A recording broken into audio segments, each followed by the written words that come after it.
Oh, the magic of editing. Yeah, welcome back. Part 2 of our Vikings Q&A session. There you go. Luke, we read that one. Miles, would you sign Kyle Rudolph back? No.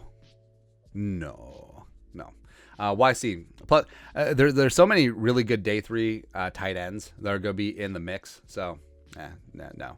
YC. Kevin Thibodeau drops 12 due to character issues. Do you pick him? I don't see that happening. Plus, I haven't really heard like too many red flags about character issues. So, I mean, obviously, if he's there, yes, but I don't think he will. Keaton Wall. What would be the scenario where the Vikings trade up for Sauce? I don't think the trade up for Carolina could. I think if he gets by 6.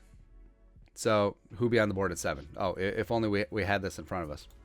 So the problem is, I think that if he gets a 7, then the Giants would 100% take him. If the Giants don't take him at 5, rather. So I think if he gets a 6, call up the Giants, see what's up. If he gets past 7, move heaven and earth and get the Falcons to move.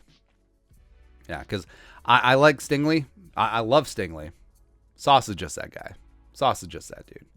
All right, so Thibodeau question again. No. You're going to do a reaction to your old video where we have JJ back then. By the way, love your show. Keep up the great content. Yeah, because I was part of the group, and there was a significant group think that Jefferson could only thrive in the slot. We were wrong. We were incorrect. Plus, I was stuck in the molds like, hey, we need to replace Stephon Diggs, and in my opinion, Jalen Reagor was that guy to replace Diggs 1-for-1. It certainly did not work out. So we're glad that Spielman actually did something right, and Howie Roseman actually did something wrong. So, yeah, we were just sort of like, I guess we'll take Jefferson. But, of course, it works out. Hey, if I'm going to be wrong, I feel perfectly fine being wrong like that. Absolutely. Let's see. Also, last one. I'm on wide receiver day 1. Let's take the top off this offense. Yeesh. Easley, if Matt Ariza is available late day 2, do we go for it? Not late day 2. I mean, if Ariza, so great punter from San Diego State, if he's there in the 6th round where the Vikings have 3 6th-round picks, then sure. But day 2, no. Justin, what is the best option at 46 if we don't go corner at pick 12? Should we go edge or still BPA? I would say BPA. I think there's a chance that Kyler Gordon is there at 46. They invite him to the draft, but I think there's a good chance that he's not in the 1st round. So does he get to 46? I don't know. I love me some Roger McCreary from Auburn. I love Emerson from Mississippi State as well. So if they don't go corner at 12, there's going to be some really nice corners there at 46 as well. Novella Hub. What big board do you go off of when rating every player in the draft going BPA? They're all different, so we just use the big boards of whatever draft simulator we're using. We usually use PFF or the Draft Network, but I mean that's the whole thing about BPA. It still is subjective. It is in the eye of the beholder. TG 5455. Is there a quarterback this year's draft you think has a shot for greatness? I like the upside of Malik Willis. I think Desmond Ridder has the highest floor, but also I think that he's approaching a ceiling. But I do love me some Desmond Ridder. I think Pickett is interesting since he was a one-year wonder. And if you can get by the whole hands thing, I think it's easier that he's double-jointed. I like Howell. I do like Corral. I think if Carson Strong's knee was healthy, he would be easily be an early day 2 pick as opposed to a late day 2. So, yeah, all the quarterbacks have potential. But I'm willing to say that if I had to put a week's pay on any of them making a Pro Bowl, I don't think I would. Cypher, what do you think about drafting Christian Watson 2nd or 3rd? If he fell that far, more likely 2nd. I think Watson has a chance to go 1st round. Yeah, back to the 1st round. I think the Chiefs or the Packers with their 2nd first-round pick makes sense. But, yeah, Watson, physical freak, has all the upside in the world from NDSU, has size, has agility, has hands. I think he showed at the Senior Bowl that he's not just a body catcher. So he's really intriguing. Absolutely. John Mathers. Do you think they will pick BPA or do you feel a certain position filled like center or cornerback? I think it could be both, where the BPA is the best player on the board, where top 3 cornerbacks are gone. Linderbaum could be there chilling, or one of the top 3 cornerbacks is there at 12 and they just take him, whether it's Stingley, whether it's McDuffie. Yeah. Almighty UNC.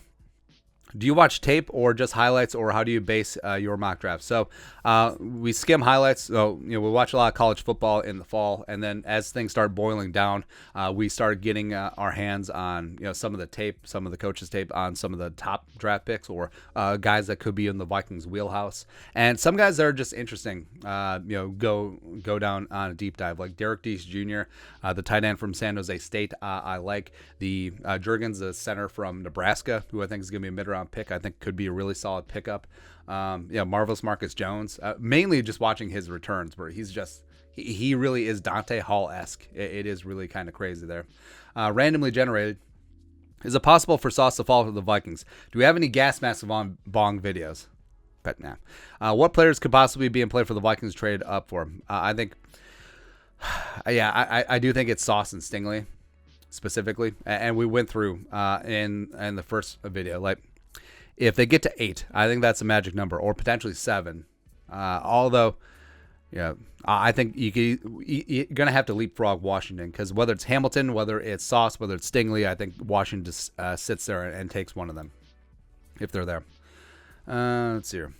Tristan D. If Kyle Hamilton and Stingley are on board at 12, who should the Vikings take? So hypothetical, I would still take Stingley, even though Hamilton, I think, might be the best player in the draft. It's close. It is close, but I think that Stingley's ceiling potentially be one of the best cornerbacks in the league one day. Yeah. Zach Twins fan 88. Would the Vikings take McDuffie if Sauce or Stingley are taken before them, or should they after Garrett Wilson, Jameson Williams? That'd be a tough decision. So say G-Dub and Williams and McDuffie are all on board. I might take Garrett Wilson. Garrett Wilson's a really talented player, man. Yeah. BVO 29. What is your prime trade down option if Stingley and Sauce are off the board and we're still in the first? Who would you want? My prime trade down option would either be with the Saints at 19, potentially 16, but moving down only 4 spots is only going to get you so much. Steelers, all right, so the Saints at 19 or the Steelers at 20 really intrigue me. So I would ask for their first round pick this year, their future first round pick, and a future third round. Like, that would be our baseline. And at 19-20, there's still going to be so many damn good players still on board. Like, there's between picks 11 and like 60, there's just going to be so many good players, and especially 11 to the end of the first round. There's going to be so many good guys there, whether it's Nakobe Dean, maybe McDuffie falls that far, Linderbaum could still be there, Zion Johnson could be in play, one of the premier edge rushers, maybe Carl Aftis, maybe Jermaine Johnson. There's Nakobe Dean in that mix. Yeah, it's really interesting. Here. Justin C. Do you think we draft a defensive tackle in the first 3 rounds? Maybe. So first three rounds, if they stick at all their picks. So 12, Jordan Davis, maybe. 46, Travis Jones, maybe. Third round, I don't think there's a clear-cut one there. So maybe, even though the Vikings are extremely deep at defensive interior, if there's a key talent there that you just can't pass up, maybe. Sure. AJ Barnes, aside from cornerback, what is our biggest position of need after that? Could you rank them in order, please, Skull? All right, so cornerback 1, I would say interior offensive line 2. I'll actually put linebacker at 3 because Kendricks is aging out. I do like some of the young guys, but they haven't really grabbed that brass ring yet. Jordan Hicks is just a veteran stopgap. I'll put tight end at 4, but I would definitely put a premium more on wide receiver, even though that'd be lower, given the composition of the position group right now. But edge at 5. No. I'll put So I would put safety ahead of linebacker. All right, so cornerback, interior offensive line, safety, linebacker, tight end, wide receiver. We'll go edge. Sean Johnson, if Hamilton and Stingley are both available at 12, who you got? Stingley, but it's close. Game of Jones, would you rather an offensive player to go with our offensive head coach That way he can get his guy and maximize the player's potential. I don't think I really need to go down that line. I think you just take the best players available. I think Kevin O'Connell is also going to embrace being the head coach of the entire team. And yeah, I mean, if the best player on your board is a defense player, I mean, just take him, especially at the top of the draft, especially if it's not close. Mighty UNC, not a draft question, but what do you think about bringing in Ndamukong Suh? No. Cole, unless it's for the league minimum, then maybe. Cole Habza, who is your hidden gem in the draft? Mine would be George Pickens. He has great hands. He's tough. He's got solid speed and really high potential. George Pickens that's a really solid pick too. Where 2 years ago, T. Higgins just sort of flew under the radar. Like everyone was screaming in their jeans about the other wide receivers. And T. Higgins went second round to the Bengals, and he's been a great contributor. And I think that Pickens could be that guy as well. I think Pickens could develop into a Chris Godwin type player. And yeah, I think that he's just forgotten because, he come back from that injury. Georgia was just loaded. So yeah, I think Pickens is a good choice. Other hidden gems. Well, it's not really hidden anymore, but Calvin Austin III, I think, is just going to be a really intriguing gadget player. I think Calvin Austin III could be what they wanted Tavon Austin to be. Yeah. Then also Juergens from Nebraska, the center. I really like his game. Tough kid, just gets after it. I think the Vikings, if they snag him in the third round, fantastic. Andrew Hansen. Say Vikings trade down with the Saints or Steelers. Do you go full BPA at that pick, or do you look to upgrade a position of need? BPA. Still BPA. If it's Nakobe Dean, if it's Devin Lloyd, if it's an offensive line or corner, whatever, just go ahead. Kong Chang Vang. Hamilton Stingley 12. Who do you pick? Stingley. That's right. A lot of people had that question. Josh Freed. The Vikings trade back. Who would be their best option to trade back with? Also got that question a lot. Maybe I should have edited it a little bit. Oh, well. Saints and Steelers. Or Chiefs? Could we just have both first-round picks? Yeah. Return of the Bomba Squad. How exactly does drafting for need keep you drafting for need? Well, if you're passing up on the best...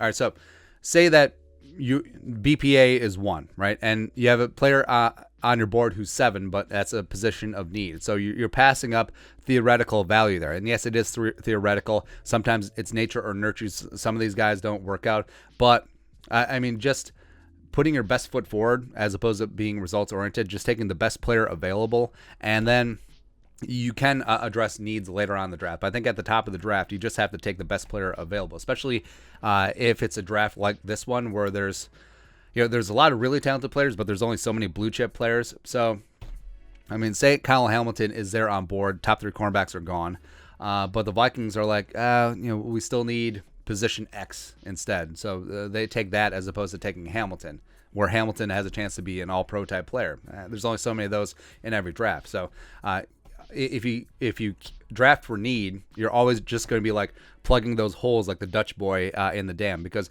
you draft BPA and then you address needs in free agency as well as UDFAs, potentially even day 3 as well. Jeromes. Would you be live streaming the first round this year? Probably. We'll live stream up to the Vikings pick, and then we'll do our video.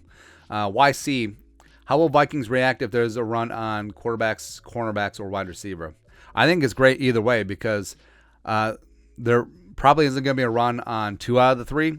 So if there was a run on quarterbacks, they'll push cornerbacks and wide receivers down. If there's a run on corners, push down quarterbacks and wide receivers, makes the Vikings trade down potential fantastic.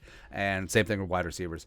Tommy Lentz, what percentage do you see the Vikings trading up, down, sticking, and picking? So I will trade up 5%. I'll say trade down 40% and stick and pick 55%. There you go. Meat sauce. Who do we need to pick to complete our offensive line? I know it's unpopular because of the parallels to Bradbury, but Linderbaum is that guy. And Linderbaum has a much better anchor than Bradbury ever did. Ever did.